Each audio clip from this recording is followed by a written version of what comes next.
कहानी single mother.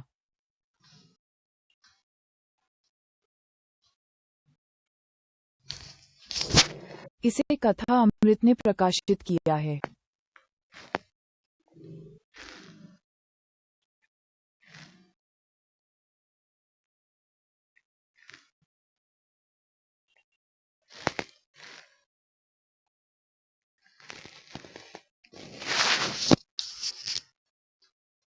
Motivational कहानी single mother.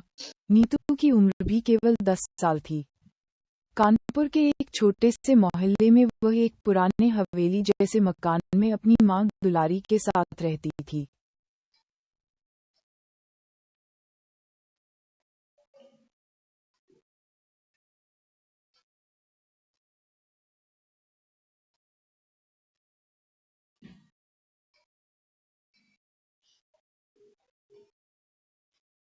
Kanpur में आज से करीब 30 साल पहले दुलारी की शादी हुई थी। गांव की होने के कारण शहर के तौर तरीके उसे समझ नहीं आते थे। दुलारी के पति भगतराम बाजार में एक दुकान में नौकरी करते थे। आज से करीब 5 साल पहले उनके सिर में तेज दर्द उठा। अस्पताल ले गए। वहां सारे टेस्ट हुए तो डॉक्टर ने बताया इन्हें ब्रेन ट्यूमर है। दुलारी की तो जैसे जिंदगी ही बदल गई। घर में रहने वाली देहाती लड़की जिसे बाहर का कुछ पता नहीं था, उसके सिर पर पूरी गृहस्थी का बोझ आ गया। साथ ही पति के इलाज के लिए पैसों का इंतजाम भी करना था। दुलारी ने किसी तरह हिम्मत करके घर से बाहर जाकर काम ढूंढा। 1-2 घरों में उसे साफ सफाई और खाना बनाने का काम मिल गया। दुलारी सुबह जल्दी से खाना बनाकर और नीतू को भगत जी के पास छोड़कर काम पर निकल जाती थी। घरों में काम करके दोपहर को वह घर आती और पति और बच्ची को खाना खिलाकर जल्दी जल्दी 2 निवाले खाकर वापस शाम के काम के लिए चली जाती थी। इसी बीच भगत जी की तबीयत बिगड़ती चली जा रही थी। एक दिन जब दुलारी अस्पताल में भगत जी के पास बैठी तो उन्होंने कहा, दुलारी, मुझे लगता है मेरे जाने का समय आ गया है। तू नीतू का ध्यान रखना और जिस हवेली में हम रहते हैं वो मेरे पिताजी के नाम थी। कभी भी उसे मत छोड़ना। बहुत मजबूरी हो तभी मकान बेचने के बारे में सोचना। नीतू को उन्होंने बहुत प्यार किया। दुलारी बिना कुछ बोले बस रोए जा रही थी। अगले दिन सुबह भगत जी चल बसे। दुलारी को कुछ समझ नहीं आ रहा था। आस पड़ोस के कुछ लोगों ने उनका अंतिम संस्कार कराया। किसी तरह 13वीं की गई। 13वीं के 2 दिन बाद ही भगत जी के रिश्तेदार मकान पर हिस्से का दावा करने लगे। लेकिन इन 13 दिनों में और भगत जी के आखिरी शब्दों ने दुलारी को मजबूत कर दिया। दुलारी सारी बात सुनकर सबके सामने आकर खड़ी हो गई और बोली, ये हवेली मेरे ससुर जी के नाम थी और मेरे पति उनके इकलौते बेटे थे। इस पर अब मेरा और मेरी बेटी का हक है। आप सब लोग चले जाइए यहाँ से। दुलारी की बात सुनकर जो रिश्तेदार उसे सीधा समझकर हवेली लेना चाहते थे, चुपचाप वापस लौट गए।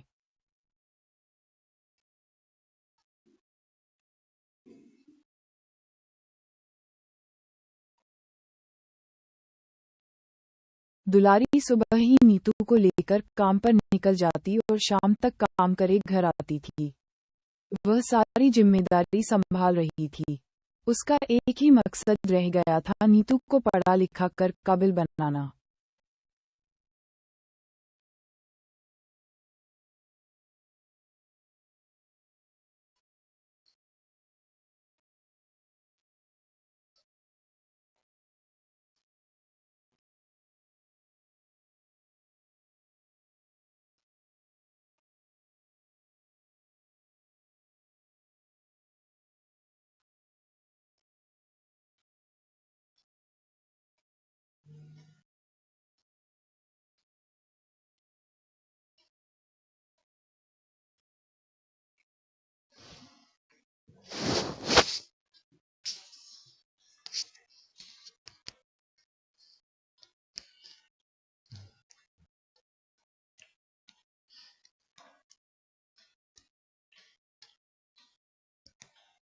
कुछ दिन बाद दुलारी पैसे इकट्ठे करके नीतू का एक स्कूल में दाखिला करा दिया। धीरे धीरे समय बीत रहा था। आज नीतू 10 साल की हो गई थी।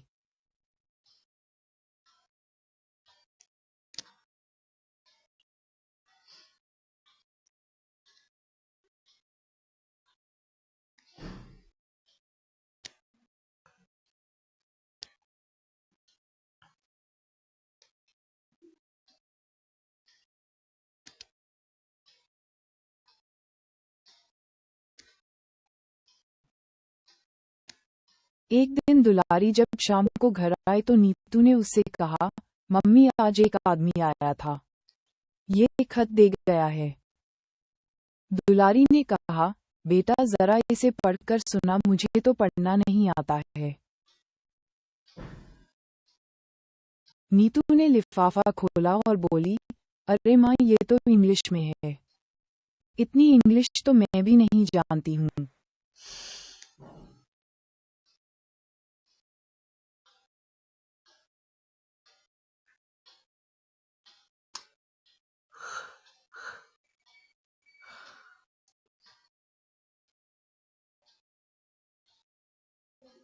दुलारी ने उससे खत ले लिया और अपने पास संभाल कर रख लिया। अगले दिन वो जिस घर में काम करती थी उसकी मालकिन से खत पढ़वाया।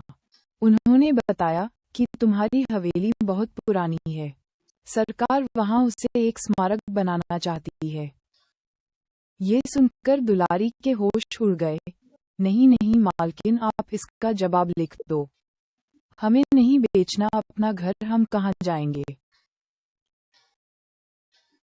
ये सुनकर उसकी मालकिन ने कहा, दुलारी चिंता मत करो, मैं इसके बारे में पता करूंगी, लेकिन जहां तक मुझे पता है तुम्हें इसके बदले में सरकार बहुत सारा पैसा देगी। दुलारी ने कहा, मालकिन हम पैसा लेकर क्या करेंगे, हमारा गुजारा तो हो ही जाता है। मालकिन ने उससे कहा, अच्छा 1-2 दिन रुक जा, मैं सब पता करके बताती हूँ।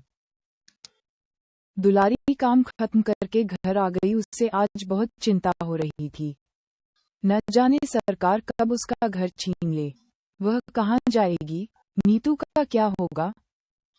2 दिन में दुलारी बहुत परेशान हो गई। 2 दिन बाद उसकी मालकिन ने बताया, दुलारी तेरी तो किस्मत खुल गई। जानती है इस घर के बदले तुझे करोड़ों रुपये मिलेंगे। इससे तू हमारे से भी बड़ा घर ले सकती है।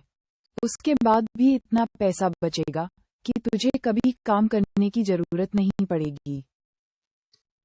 दुलारी को कुछ समझ नहीं आया। उसकी मालकिन बहुत अच्छी थी, उन्होंने सारा काम करवा दिया। दुलारी को बहुत सा पैसा मिला।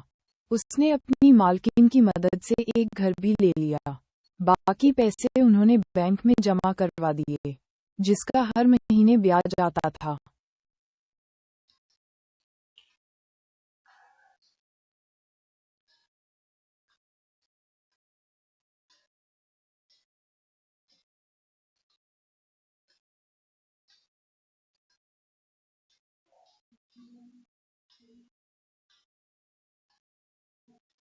दुलारी का सारा काम पूरा हो गया। वह अब अपने नए घर में पहुंच गई। एक दिन वह भगत जी की फोटो के सामने खड़े होकर रो रही थी। नीतू के पूछने पर उसने बताया कि देख बेटी, तेरे पिता के साथ मैं केवल 5 साल रही, लेकिन उन्होंने आखिरी वक्त में अपनी सूझबूझ से मुझे मकाने के लिए डटे रहने को कहा, जिससे आज हम यहाँ तक पहुँच पाए। अपने आखिरी समय में भी उन्होंने केवल हमारे बारे में सोचा। उस समय मैं कुछ नहीं जानती थी।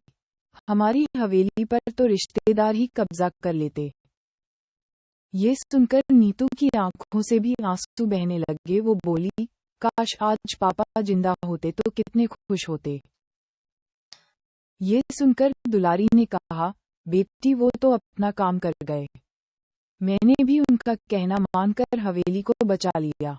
बस अब उनकी एक और आखिरी इच्छा थी, वो तुझे पूरी करनी है।